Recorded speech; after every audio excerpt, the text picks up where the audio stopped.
The spiritual business is a $4 trillion industry. What are some of the ways on how to promote your spiritual business so you can get a piece of the pie?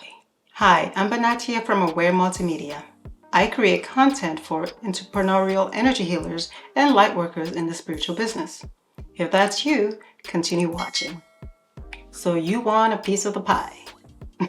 Well, who doesn't? I mean, let's face it, that's what we're all here for.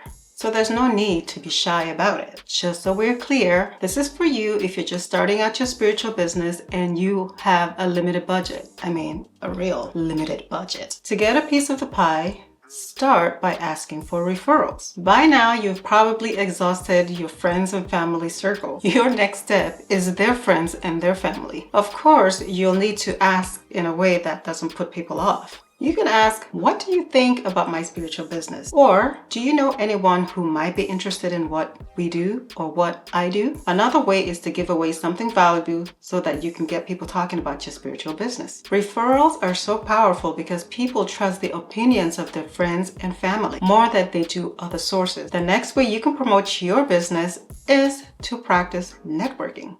Well, don't practice it, do it.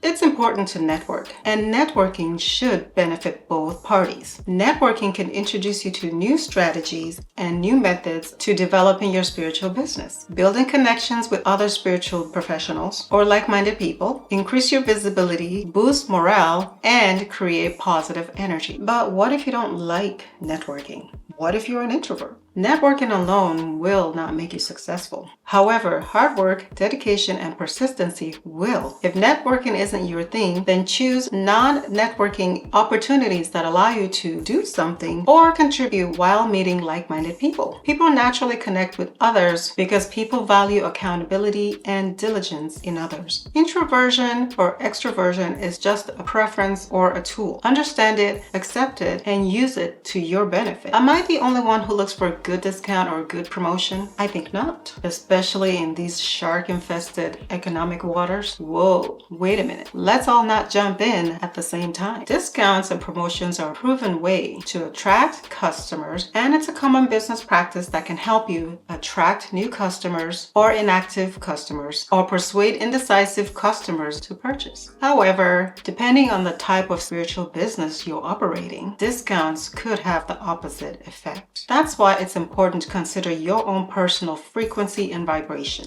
and have a brand strategy before you start dishing out the discounts and deals. It's important to reconnect with old customers. When you maintain a relationship with your past clients, it encourages them to support your business. When you put in the effort to keep these relationships going, they're more likely to discuss their positive experiences with their family and friends. Research shows that your existing clients are 50% more likely to try out a new product and spend 31% more than new leads. So it's important to maintain that relationship. You aren't just another store or website. They trust you with their money because you give value in exchange. I hope one or more of these ideas to promote your spiritual business resonates with you. Make sure you download your demo kit in the description box below so that you can get a piece of that $4 trillion pie. If you enjoyed this video, be sure to like, share, comment, and subscribe to this channel. Remember to hit that bell for my next upcoming video. Thank you, and I'll see you in the next video.